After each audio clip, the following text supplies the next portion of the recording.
आगे बढ़ते उधर दिल्ली में एक और बड़ी बैठक हुई। यह बैठक गृहमंत्री राजनाथ सिंह के घर पर हुई। यह बैठक करीब 1.25 घंटे चली, जिसमें भी रॉ और आईबी के चीफ शामिल हुए। फैसला लिया गया कि अब किसी भी सूरत में देश के दुश्मनों को माफ नहीं किया जाएगा। इतनी बड़ी बैठक में क्या फैसला लिया गया, हम आपको बताते हैं।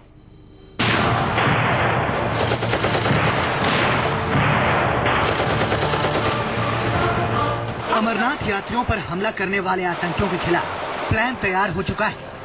अब किसी भी कीमत पर आतंकी छोड़े नहीं जाएंगे। इसके लिए आज गृह मंत्री राजनाथ सिंह के घर सबसे बड़ी बैठक हुई। गृह मंत्री के घर पर हुई बैठक 1.25 घंटे तक चली। बैठक में एनएसए से लेकर रॉ चीफ और आईबी के अधिकारी शामिल हुए। आतंकियों के खिलाफ ज्वाइंट ऑपरेशन करके उनको खत्म करने का फैसला लिया गया।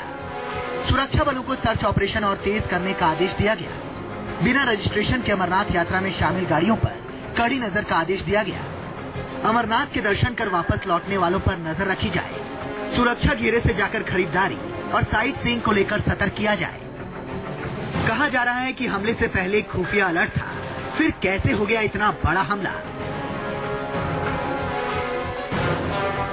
बैठक में खुफिया अलर्ट को लेकर भी फैसला किया गया।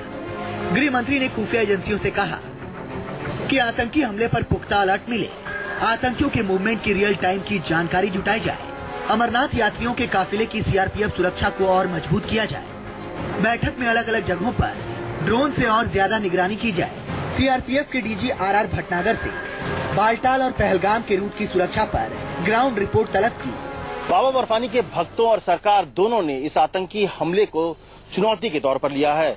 जहां बाबा के भक्त हजारों की संख्या में अमरनाथ यात्रा पर जाने को तैयार हैं, वहीं सरकार ने तय किया है कि अब ऐसी व्यवस्था की जाए, सुरक्षा ऐसे हो, ऐसी चाक चौबंद सुरक्षा हो कि कोई भी आतंकी या आतंकी संगठन अमरनाथ यात्रा और उनके श्रद्धालुओं पर आंख उठाकर न देख सके। कैमरामैन जहांगीर के साथ अमित कुमार, दिल्ली, न्यूज 24। और इस खबर पर ज्यादा बातचीत के लिए हमारे साथ सीधे लाइव जुड़ चुके हैं हमारे संवाददाता अमित कुमार। अमित, अमरनाथ हमले को लेकर हमने इस रिपोर्ट में 5 ब्रेकिंग न्यूज बताई। इससे अलग इस मीटिंग को लेकर आपके पास सबसे बड़ी ब्रेकिंग न्यूज क्या है?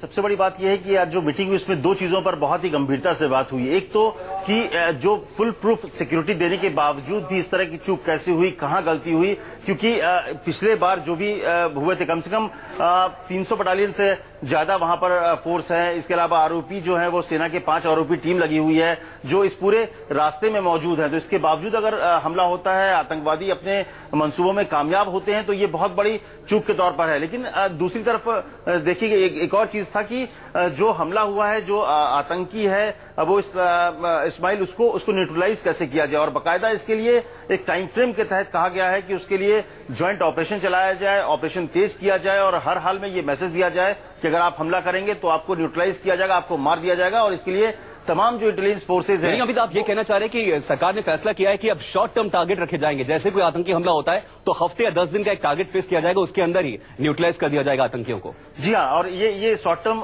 जो टारगेट है उसको पहले भी इसका इस्तेमाल हुआ है। जब आपको याद होगा कि एक थानेदार की हत्या की गई थी, अबू लश्करी ने किया था, उसके 15 दिन के भीतर अबू लश्करी को मार गिराया था जम्मू कश्मीर पुलिस ने। और इसी तरह से इसमें भी टाइम फ्रेम तैयार किया गया है। बाकायदा सर्च ऑपरेशन पूरे अनंतनाग और उसके आसपास के इलाके में जारी है, क्योंकि जो इस्माइल है उसका गढ़ जो है अनंतनाग और पंपोर के इलाके के आसपास वो ज्यादा था। करीब 4 साल से वहां पर रह रहा था। तो उस आसपास के इलाके में जो टेक्नोलॉजी है उसके जरिए भी किया जा रहा है, जो तमाम ड्रोन है उसका इस्तेमाल किया जा रहा है। इसके अलावा जो ह्यूमन इंटेलिजेंस है, जो सबसे मजबूत माना जाता है ह्यूमन इंटेलिजेंस, उसका इस्तेमाल किया जा रहा है ताकि उसका पता चल सके और उसको न्यूट्रलाइज किया जा सके। और ये 2 चीजों के अलावा जो आज मीटिंग हुई थी उसमें एक और चीज को लेकर भी चर्चा हुई थी कि किस तरह से जो आने वाला वक्त है या जो यात्रा के दिन बचे हुए हैं उसमें श्रद्धालुओं को कितनी सुरक्षा प्रदान करनी है। और खास तौर से सबसे ज्यादा चिंता इस बात को लेकर होती है कि जब यात्रा से दर्शन करने के बाद जो श्रद्धालु लौटते हैं तो वो काफिला से कई बार अलग हो जाते हैं, कई बार आसपास के इलाकों में शॉपिंग करने चले जाते हैं या फिर घूमने चले जाते हैं। तो इससे आतंकियों को एक मौका मिलता है उन पर हमला करने का। तो इसको भी ध्यान रखा गया है। लेकिन अमित, यहाँ पर एक बड़ा सवाल आपसे पूछना चाहूंगा। पहले भी चर्चा हुई थी कि इस तरह से आतंकियों ने धमकी भी दी थी किस तरह का वो हमला कर सकते हैं। तो क्या मीटिंग में चर्चा हुई इंटेलिजेंस फेलोर को लेकर?